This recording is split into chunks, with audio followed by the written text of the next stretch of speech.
Today we are looking at the Encyclopedia Judaica, and there's so many volumes. We are looking at volume 3, we believe, and there is a section here on the Hebrew alphabet, and it reads: the origin of alphabetic script has always been a subject of human curiosity according to Greek mythology. Script was brought to Greece from Phoenicia. This tradition was accepted by the Greek and Roman writers, some of whom developed it even further, and stated that the Phoenicians learned the art of writing from the Egyptians. Well, we don't think so, because these Hebrews, these people were before the Egyptians. The Egyptians are descendants of the sons of Noah, one of the sons of Noah. Ham, spelled K-H-A-M, but it's pronounced Ham. The K is silent. And they also have that word in their language, spelled the same and pronounced the same as Ham, not Cam. So these people on Sarnetta TV Live that say, oh, we're from Kemet, ancient Kemet, descendants of ancient Kemet, they're actually getting it wrong. They're Hamites or Hamites, descendants of the son of Noah, one of the sons of Noah, Ham. And in the Bible it has genealogy, the lineage of Abraham and so forth, and it actually says that they became the people of Put, Mizraim, Canaan, and Egypt. So they are descendants of that son of Noah, Ham.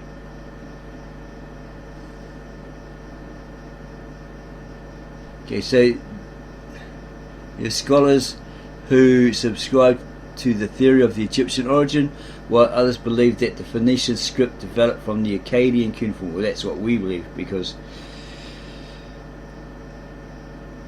history, biblical scripture says that they're Akkadians, they're possibly Akkadian, or perhaps even a mix. Maybe it might have been Phoenician originally, or Akkadian, speaking Akkadian.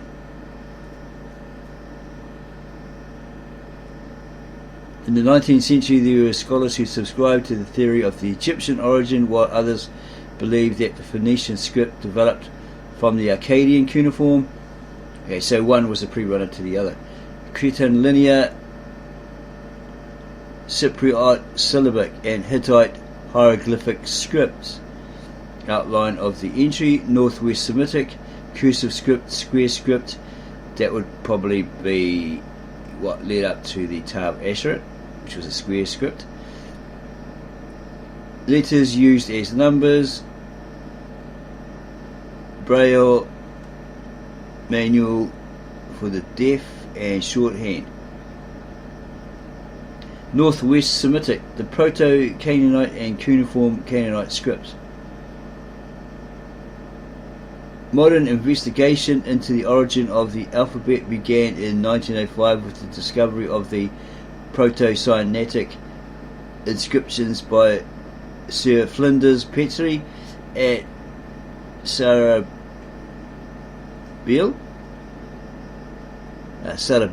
al-Hadim in the Sinai Peninsula.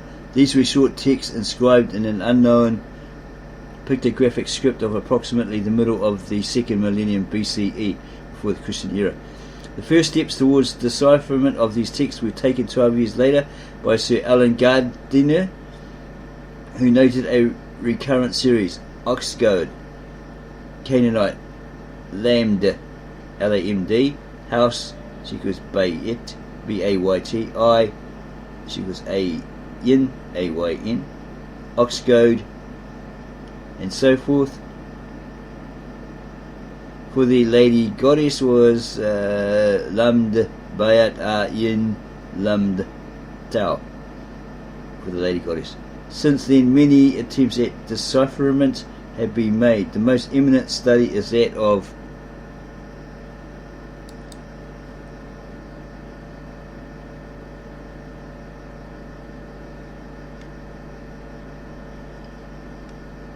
W.F. Albright, who believes that it is possible to identify 23 of the probable 27 letters occurring in these texts. Accepting Gardiner's Canaanite acrophonic theory and assuming that these texts are votive inscriptions written by West Semites who were employed by the Egyptians in the turquoise mines of Sarabit al-Hadim. Albright bases his readings on the recent knowledge of the Canaanite dialects, mainly Ugaritic, in the 2nd millennium BCE, for the Christian era. An early Palestinian epigraphic corpus, or body, or some sort of text probably. For several decades it was assumed that these West Semite workers or slaves, while being in daily contact with the Egyptian hieroglyphs, invented the first alphabet writing. However, at some sites in Palestine, several similar pictographic inscriptions were found. Most of them are of a later date than the Proto-Sinaitic text, mainly from Lachish, it's got here Lachis, but also from Hazi, Tel El Amana, Beth Shemesh, Megiddo. But at least 3 are earlier than the Proto-Sinaitic or Sinaitic.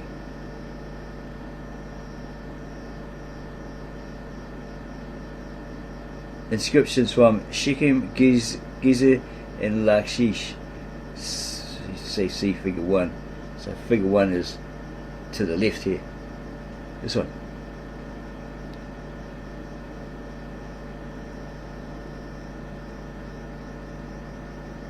This early Palestinian epigraphic corpus consists mainly of inscribed shuds and jar inscriptions, partly fragmentary, but there are also inscriptions on seals, a dagger, and javelin heads. The latest specimens from the end of the late Bronze period and from the very beginning of the Iron Age display simplified linear letter forms which developed from the early pictographs. The script of these texts is called Proto-Canaanite, figure 1 again. The order of the early alphabetic text is suggested by F.M. Cross Jr. as follows. 1. The Proto-Canaanite text. A. Old Palestinian 17th to 12th century BCE. B. Proto-Sinaitic 15th century BCE. 2. Canaanite cuneiform text. A. Ugaritic 14th to 13th century BCE. B. Palestinian 13th to 12th century BCE.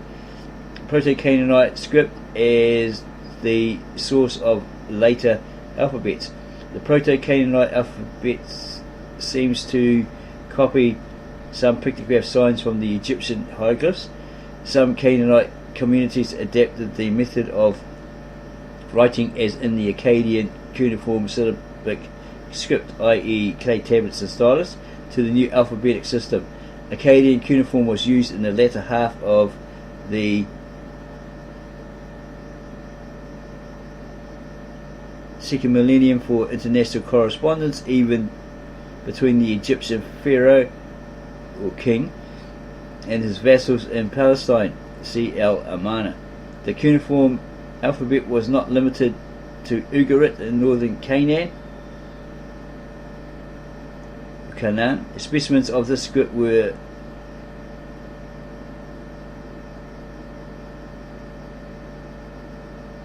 found at 3 sites in Palestine. Beth Shemesh, Ta'anak, and Nahal Tabor. However, whereas the cuneiform alphabet, as far as is known, ceased to exist with the beginning of the Iron Age, 12th century BCE, the Proto-Canaanite script was the source of all alphabetic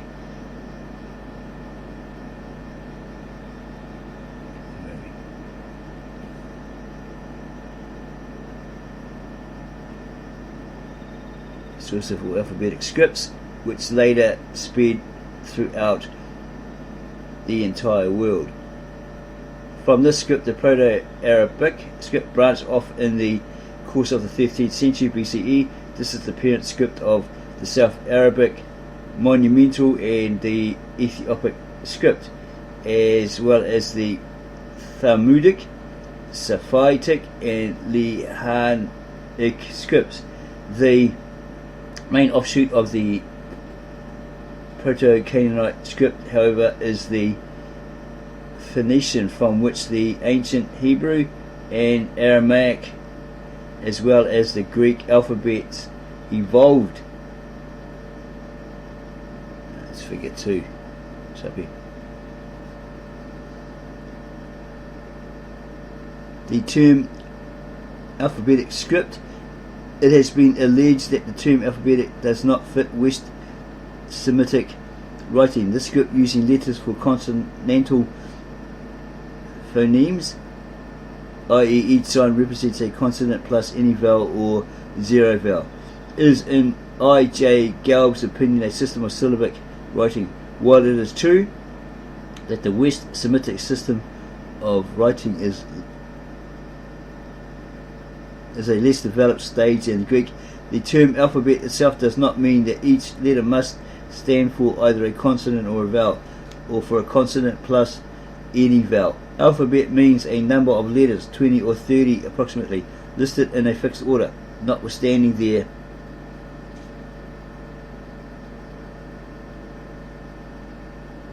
individual values. The first abecedary known until now represent consonantal phonemes was a revolutionary step towards spreading literacy, and the systematic insertion of the vowel signs into the script was only a further, though important, step in this process. Therefore, there is no reason to restrict the term alphabet to Greek or Latin scripts. The Phoenician script, the Proto-Canaanite and the cuneiform alphabetic, as well as the South Arabic and the classical or North Arabic scripts, have 27 to 30 letters. The cuneiform also distinguishes between Aleph, A, Aleph, I, and Aleph, U. The Proto-Canaanite inscriptions were written either in vertical columns and horizontal lines, or quite frequently in Boustrophedon. In the 11th century BCE, with the development of the linear letter forms, the stabilization of the right to left direction, and the reduction of the number of letters to 22 consonants, the Proto-Canaanite developed into the Phoenician script. The c. 1000 BCE inscription on the Ahiram sarcophagus, found in Byblos, displays this stage of evolution. It seems likely that the Phoenician phonemic system consisted of 22 consonants, but the phonemic systems of the Hebrew and Aramaic languages were richer than that of the Phoenicians.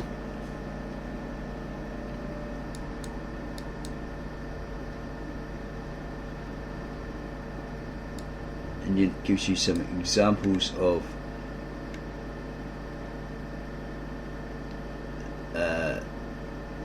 tablets, etc., papyrus, etc. found. Northwest Semitic, figure 4. Phoenician inscription on the sarcophagus of King Ishmun Izur at Sidon, 5th century BC, Louvre. This is in the Louvre Museum in Paris, Louvre. Figure 5, the earliest known Hebrew inscription, details from the Giza calendar around 950 to 918 BCE, also in the Paris Museum. and then it's got other ones here. The strikers, and a 12th to 13th century CE Christian era inscription from a Samaritan synagogue near Shechem shows a Samaritan script which was developed from the Paleo-Hebrew. Jerusalem, Israel Department of Antiquities and Museums. It says different styles of writing on these cuneiform tablets and so forth. When the Hebrews and Aramaeans adopted the Phoenician script, they could not express in writing these phonemes, which did not occur in Phoenician. In Hebrew, for example, there exist S, Shin, and S, Sin, but both phonemes are designated by the same letter. It shows you the Hebrew there. Only in relatively late period, with the invention of the diacritic signs, was it possible to distinguish between Shin and Sin. It may be pronounced sign, but we're just guessing here it's Sin. The Phoenician people traded throughout the ancient world, and Phoenician inscriptions have been found as far apart as at Ur, in the Persian Gulf, and in Spain. Figure 4. Is that like Ur of Chaldee or something? Some other place? Probably some other place. Further down. Most of these inscriptions, however, originated in Phoenicia, Cyprus, and Carthage. The Carthaginian inscriptions and those which were found in the western Phoenician colonies are called Punic inscriptions. While it is possible to distinguish between the dialects which were spoken in Phoenicia proper and Cyprus and in the Punic colonies, no special local characteristics in the scripts of the various centres developed.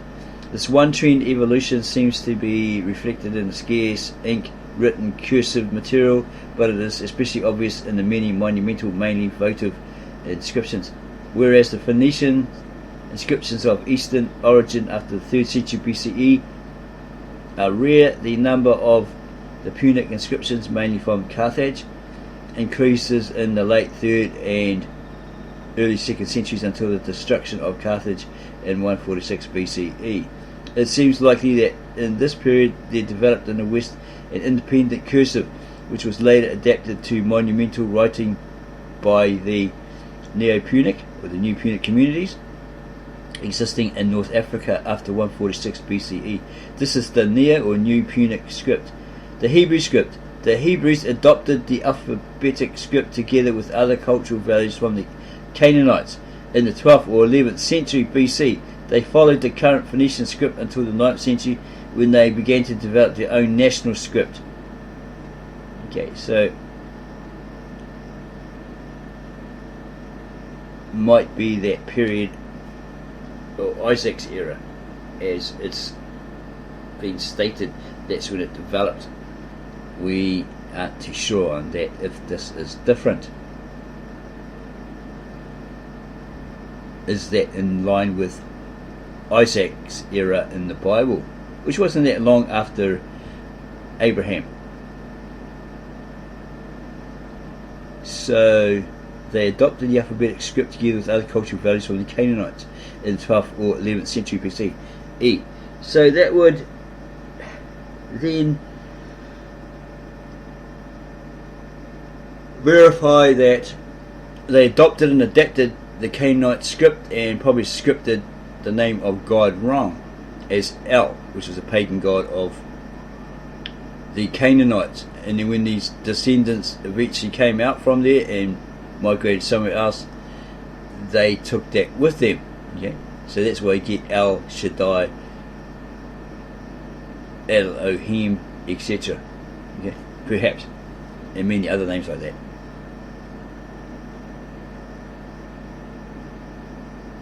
Okay, instead of the original ancient, very old Aramaic, El, for the name of God. As the translator Victor N. Alexander from Mesopotamia, Syria, stated in his translation project, formerly va.com, which was downed and we resurrected it, that somebody scripted it wrong, or scribed it wrong, wrote it down wrong as El, when the name of God, the real name of God, was El, E-I-L.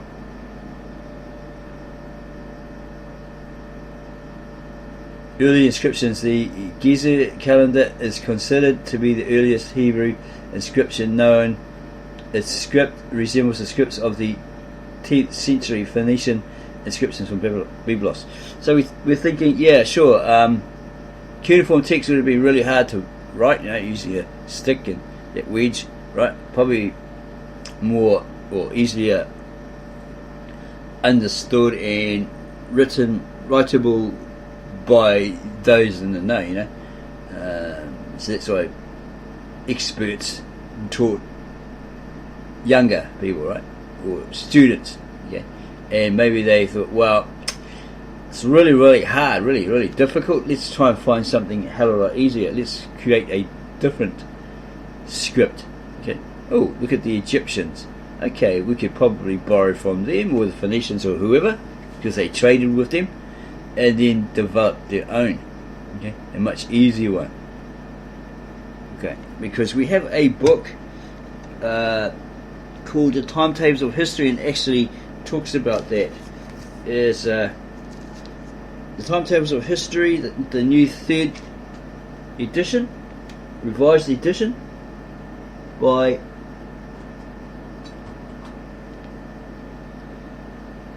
Bernard Grun, based upon Werner Stein's Culture Far Plan. 3 or 4 people tried to translate it and they passed or died early. But in this here it says about the Egyptian language going from Semitic to Demotic. Okay, it might take us a while to find it.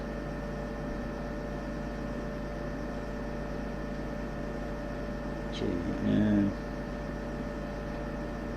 yeah, so we will find it. It just depends on what page it's on. Okay.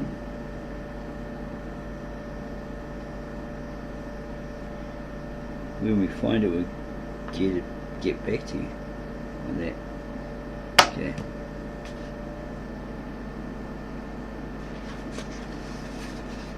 It's early on in the book, so can't be that far away. It's like 4 or 5 different columns, and just have to find it.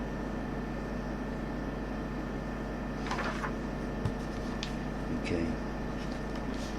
Yes, this is really interesting. These different histories of the different languages. Here we go. It's got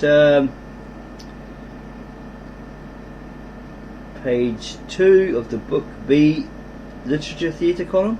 Sumerian writing done on clay tablets showing about 2,000 pictographic signs. Sumerian writing done on clay tablets shows about 2,000 pictographic signs. And then in the same column, -3,500 to -3,001. Sumerian wedge-shaped cuneiform writing, the earliest known. Here we go. Same column, -2,500 to -2,000. The first libraries in Egypt, supposedly. Script changes from Sumerian style, horizontal left to right, to Semitic style, vertical right to left. Okay, that's when it went from Semitic to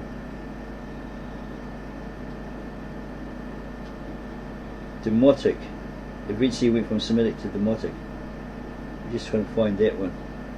Okay, here it says the first libraries in Egypt, script changes from Sumerian style, horizontal left to right, to Semitic style. Okay, so that's that there, right? So it's gone from, could that possibly be Demotic to Semitic? And then maybe later from Semitic to Demotic, or Coptic or something like that. We're just trying to see if there's anything else here where it's actually changed again. I don't see anything here at the moment. Okay, there's nothing. It's not hinting at anything here. But yeah, it's what we found. online, and that was stated that their language, their language went from Semitic to Demotic. Let's just see if we can see anything here. We've highlighted things, and that being a book of many timetable claims, it'd be quite hard to find it unless it was highlighted.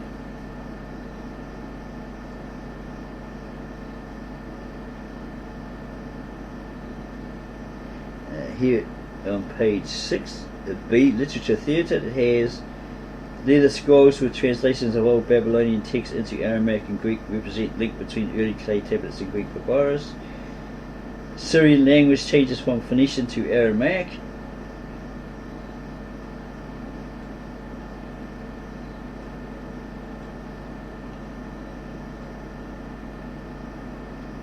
Okay, we're still looking at the highlights. Don't see it here. So far into the book, and then we didn't highlight anything else, so we're still looking here. Here we go. Page 8 of the Timetables of History by Bernard Groen, based upon Werner Stein's Culture Pathing. Page 8, column B, Literature Theatre, highlighted here. It has Egyptian hieroglyphics are adapted to Demotic script, minus 700 to minus 600. So again, it changed according to this book of timetables. Interesting. So the hieroglyphs are adapted to Demotic script, and then probably from there eventually over time it might have gone to Coptic or the Ethiopic, maybe. Okay.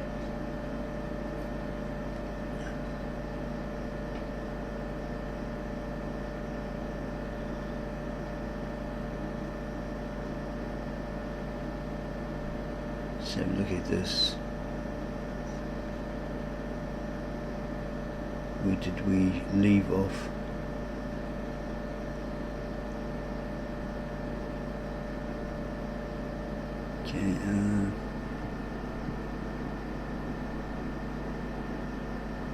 Okay, we go from here. Early inscriptions.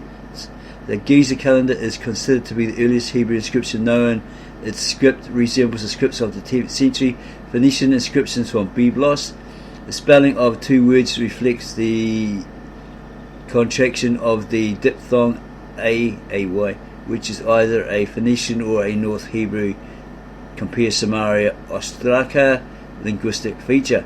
On paleographical grounds, the Giza calendar should be dated in the late 10th century BCE, i.e. in the time of King Solomon, when Giza was an Israelite city, G-E-Z-E-R, not G-E-Z-A. 1 Kings 9:16, and thereby determined as a Hebrew inscription. Okay, it shows figure 5, which will probably be figure 5. Okay, it's 8, 6. Where is figure 5? 4, 7. Okay, this one here.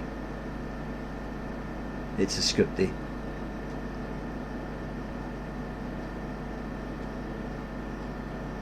As strange as it may seem, the earliest clear Hebrew features can be discerned in the scripts of the 9th century Moabite inscriptions, namely the stele of Mesha, the Moabite stone, and in a recently found fragmentary stele where Kimsit, K-M-S-Y-T, the name of Mesha's father, is mentioned for the Moabite script. See below. Okay. As the 8th century Hebrew inscriptions exhibit many specific and exclusive traits, it is obvious that in the 9th century the Hebrew script was written by wide scribal circles. The fact that up to the present almost no Hebrew inscriptions have been found from the 9th century is accidental. Well, they may have been. This is a really old book, remember? Yeah. but the quantity of the epigraphic material from the 8th century onwards shows a gradual increase of the spread of the knowledge of writing among the people of Israel and Judah. Development of the independent Hebrew script. The evolution of the independent Hebrew script is one of specific cursive character. The further it diverges from the Phoenician mother script, the more it drops the lapidary features. This one trend development is obvious in the 8th century engraved inscriptions, namely the Siloam inscription, the Royal Steward, figure 6. That would be this one here.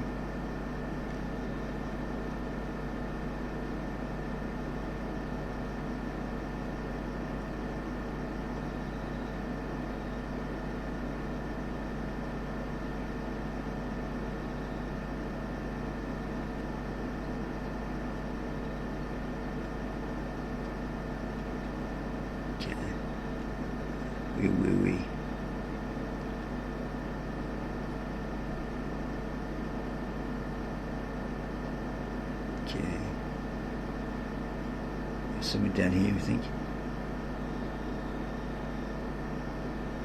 And other tomb inscriptions, all from Jerusalem as well as from the. Let me just over a bit, so we can see what's there.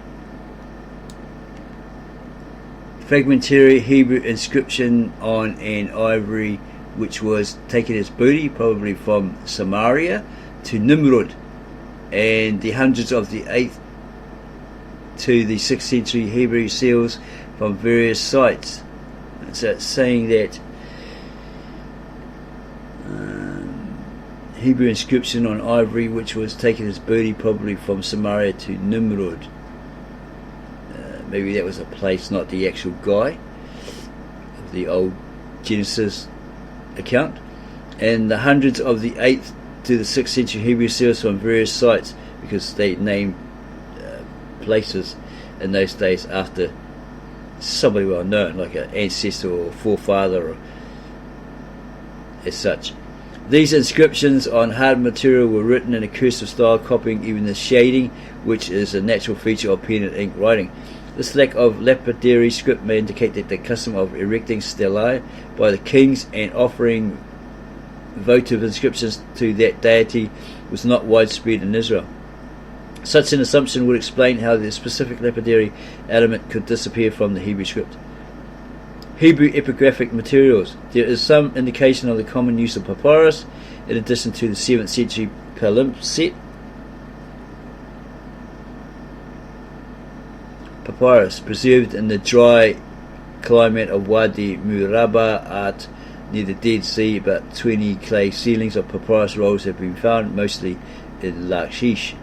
The majority of the Hebrew epigraphic material which has been found in pottery, about 100 jar inscriptions, are known today. There might be more, right? 60 jar handles inscribed after firing were found in Gibeon, and other jars bear inscriptions on their bodies. Some were incised or written in ink after firing, but others were inscribed before firing the vessels, or heating them up, right? These inscriptions are mainly the names of the owners or the names of those responsible for their capacity, and others indicate the measure of capacity, BT LMLK, a royal bat. Toward the end of the 7th century BCE, it became more usual to impress a seal on the jar handle rather than to write on the soft clay. Recently, 80 private seal impressions of some 30 specimens and about 80 royal LMLK seals were listed.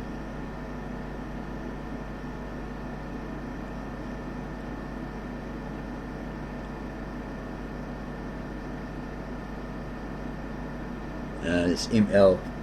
Heltzer in Epigraphica Vostoka, 1965-1837.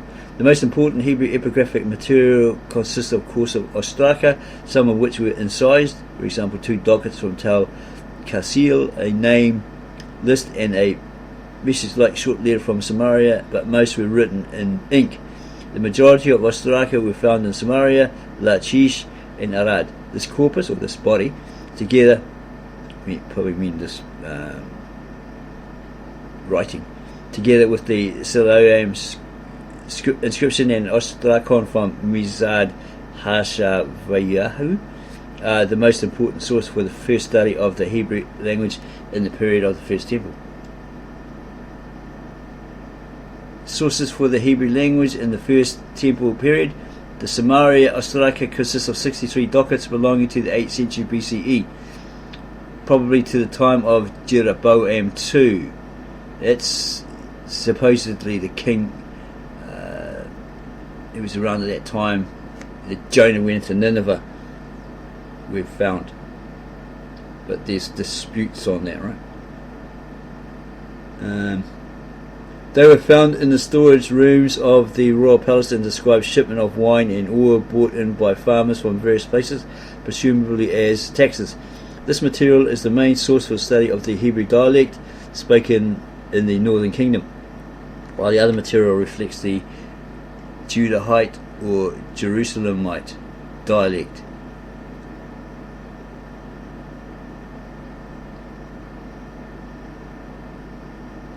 The Siloam inscription describes the building of the tunnel through which the water of the Gihon was brought into the city of Jerusalem, presumably in the time of Hezekiah. 2 Kings 20. 2 Chronicles 32:30. Yeah, if you look at the old maps and also Genesis, it says there's like these rivers. One river that watered the Garden of Eden, and then it broke into 4 tributaries or heads. It split into that, right? And it became the Tigris, the Euphrates, the Pishon, and the Gihon. And look on those old maps and you see that, okay, there's the Gihon there, and then it seems to like disappear, right, off the map. That's probably where it went underground and flowed to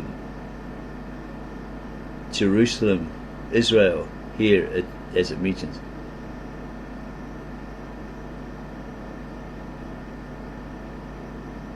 The ostrakon found at the seashore fortress called today Mizad Hashav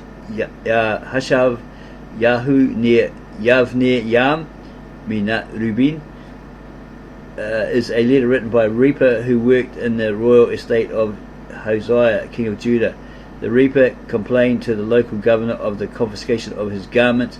Compare Exodus 22:25 to 27, Deuteronomy 24:10 to 13. So this reaper, what was he? Was he a guy that had something to do with funerals? I'm not too sure. The Arad ostraca, which have only been partly published, were found in various levels of the 8th and 7th centuries.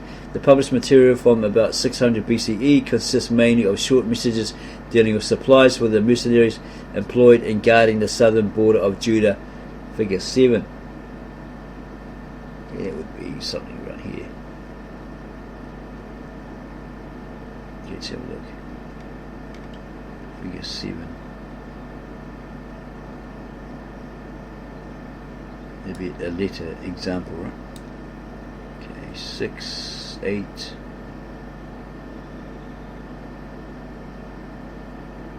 Yeah, here. Okay. Over there.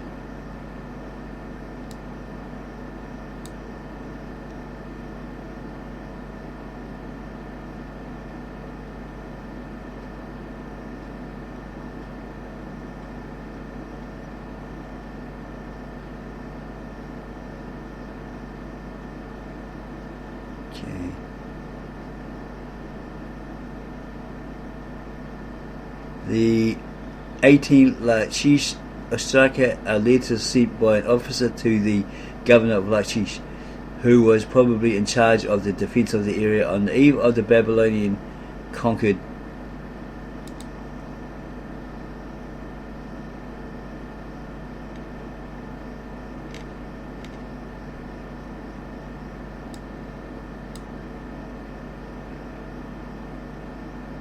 Conquering of Judah just before the destruction of the first temple in 586 BCE.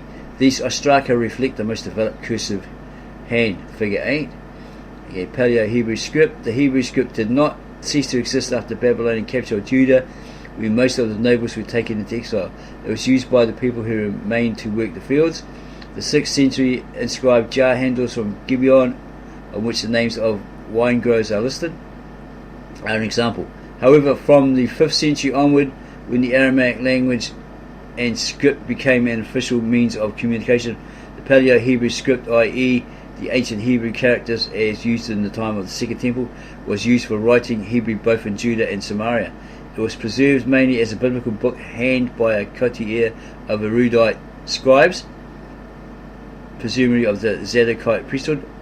Compare the Paleo-Hebrew Pentateuch fragments found among the Dead Sea Scrolls. The vast majority of the Hasmonean coinage, as well as the coins of the first and second Jewish revolts, bears Paleo-Hebrew legends. Although this script is relatively static,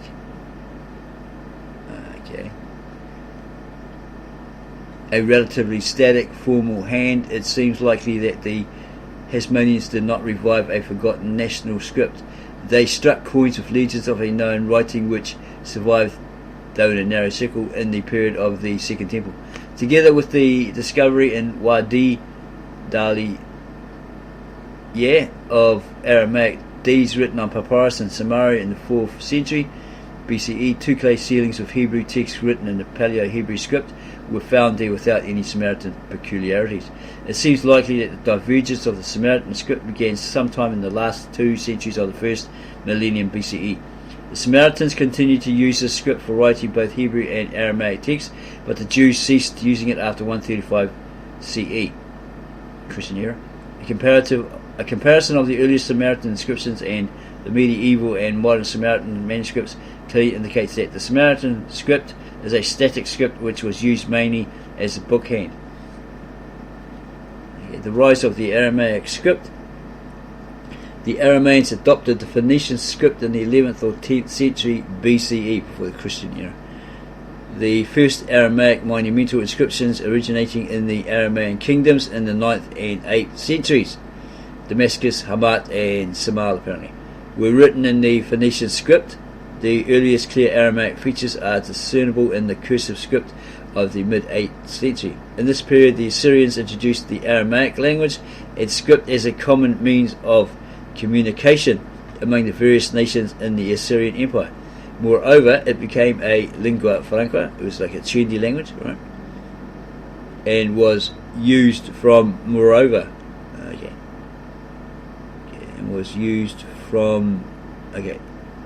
used from then on as diplomatic and commercial language. For example, an Aramaic papyrus letter sent from Palestine about 600 BCE was found at Saqqara in Egypt. The Aramaic script compared to contemporary Phoenician and Hebrew scripts. A comparison of the Aramaic script of the Saqqara letter and other Aramaic cursive material of the same time with the contemporary Phoenician and Hebrew cursives, for example the Arad and the Lachish Ostraka, is most instructive. It should be remembered that the independent development of the Aramaic script began 100 years after that of the Hebrew. Well, we don't know about that. Okay, it might have been around longer than that. Okay, if all started from Mesopotamia, etc., and it's the older cousin language of the Hebrew. We're not too sure on that one. For one to be older, or stated it as older, it had to be like developed before the other, right?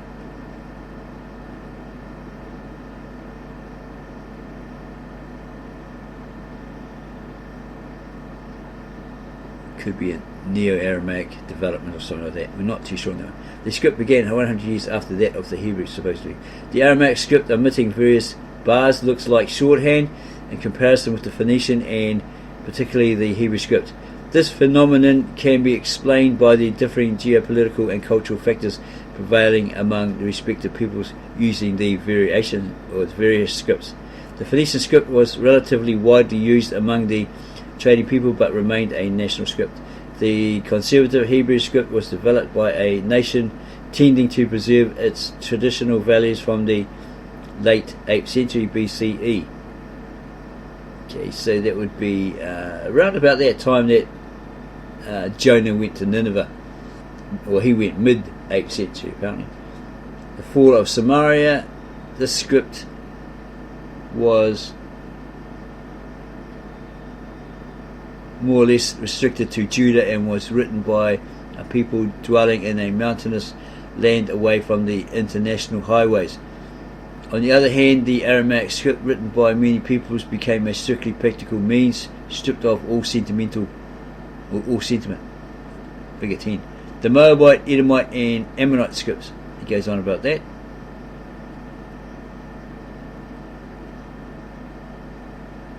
It's quite interesting, the origins of these particular languages.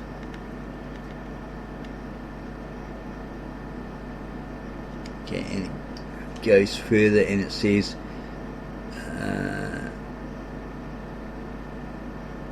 the writing of the Moabites exhibit a similar state of affairs. The writing of the Moabites and the Edomites in the 9th century did not differ from that of the Hebrews, while in the late 7th and 6th centuries clear signs are to be found of the intrusion of Aramaic elements into these two scripts.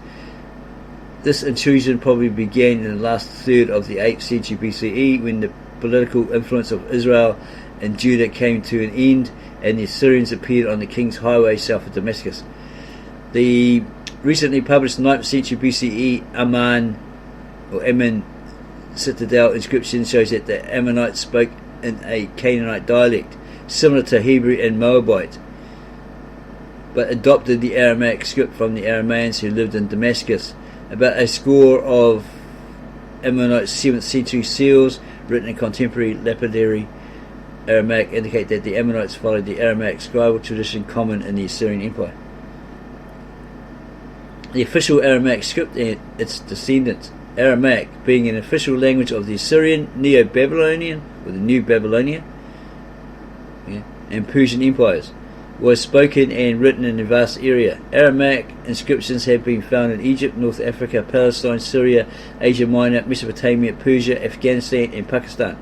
The examination of all these epigraphic material has shown that until the end of the 3rd century BCE, i.e. about 100 years after the fall of the Persian Empire, no local script developed and the official Aramaic script remained a uniform script. Many nations used Aramaic as a second language, and often it became the main spoken tongue, or the lingua franca, right? Maybe. This was the situation in the 5th century BCE, Jewish military colony in Elephantine, where over 100 Aramaic papyri and ostraca were found. This corpus, or this body, which is a main source for knowledge of the official Aramaic language and script, consists of legal documents and private and official letters, as well as 2 literary works. In the Persian period, there existed an Aramaic lapidary script.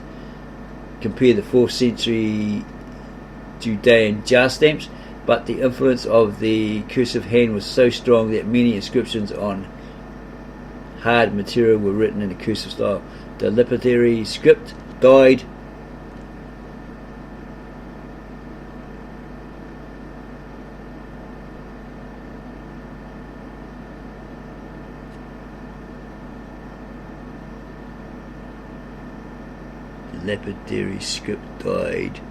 out in the late 4th century BCE, but the use of the standard Aramaic cursive went on for at least 100 years after the fall of the Persian Empire, 330 BCE. Aramaic was widely spoken and written and continued to flourish in various centres, even in the Hellenistic period, when Greek became the official language. The development of Aramaic local scripts in the 3rd and 2nd centuries BCE, local scripts began to develop from the Aramaic. In the West, 2 national scripts were born, the Jewish Square Hebrew and the Nabatean, while the eastern offshoots are many: Palmyrene, Syriac, Mandaic, as well as the local scripts of Hatra, Mesopotamia, Nisa, Turkmenistan, Amazi, Georgia, and Elamite, Kyrgyzstan. The Jewish book hand became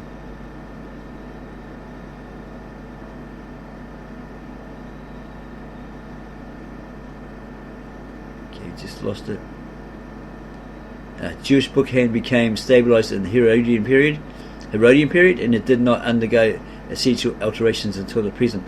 From the Nabatean cursive hand, the North Arabic script developed. Supposedly, it's the child language of, it's like the grandchild language of the Nabatean, child language of the parent languages Hebrew, Aramaic, and Syriac. From the Nabatean cursive hand, the North Arabic script developed. The eastern branches and their relations to each other have not yet been studied thoroughly, but the development of some trends are quite clear. It may have been studied in modern times. Don't forget, this is an old book. The script of the Hebraica of the 1st century BCE found at Nisa, a Parthian capital, as a transitional stage between official Aramaic on the one hand and Parthian, Pahlavic, Persian, Parsic, Book, Pahlavi, and other scripts which were invented for the Middle Iranian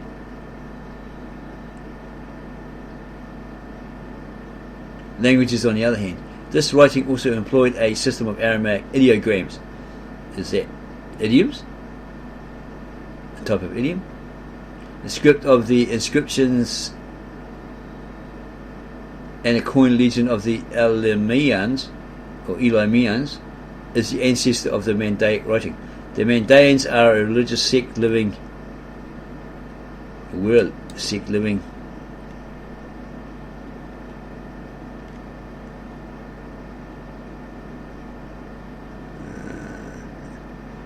at some point, century BC.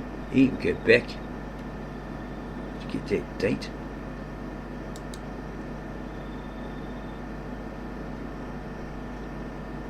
The Mandaean are a religious sect living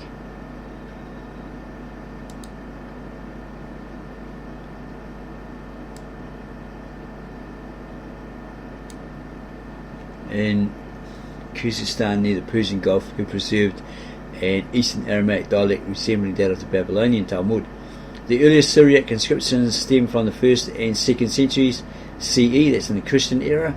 The script was employed by Christians in Syria and Mesopotamia, so that would be a derivative of the Aramaic, right? This script was employed by Christians in Syria and Mesopotamia.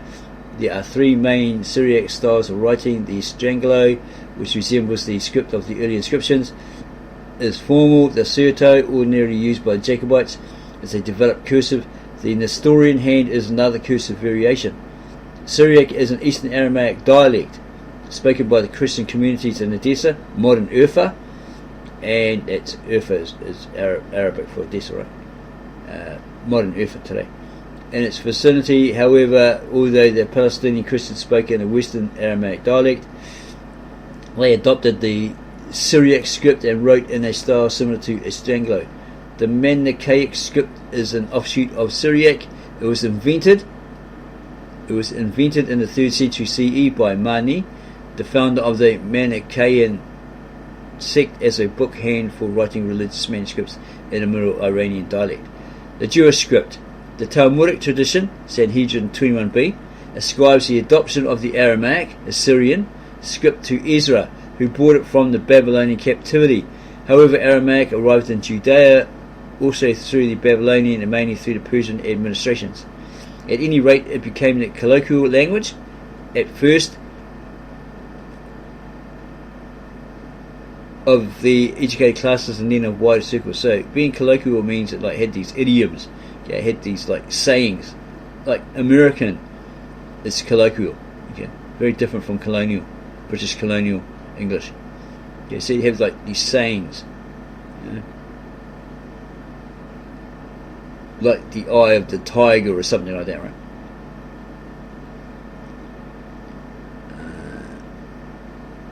And so forth. It seems likely that in the Persians period the Aramaic scripture was used for writing Aramaic texts only, but the earliest Hebrew manuscripts found in Qumran are fragments of Exodus and Samuel, probably written in the second half of the 3rd century. BCE in the Proto-Jewish script, which displays the earliest Jewish national development of the official Aramaic script. From this period on, the Paleo-Hebrew script was restricted to Hebrew texts, but the Jewish script was used both for Hebrew and Aramaic. The Samaritan script, a descendant of Paleo-Hebrew, was employed both for Hebrew and the Western Aramaic dialect spoken by the Samaritans. The most important material for the study of the early evolution of the Jewish script are the scrolls from the Qumran caves and the other documents found in the caves of Wadi Murabaat and Nahal Hiva. The other material consists of tomb and ossuary inscriptions, mostly from Jerusalem, as well as some ostraca found mainly in Masada, where a scroll of the apocryphal book of Ben Sira was also discovered, and at Herodium. It goes on about the Jewish cursive hand.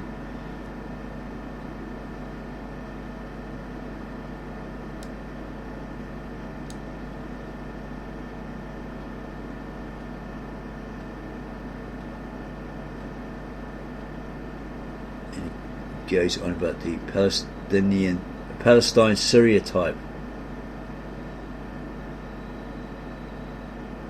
Here's figure 2 here is a mosaic inscription in the synagogue of Jericho, 5th, 6th century CE. It says in situ, whatever that means.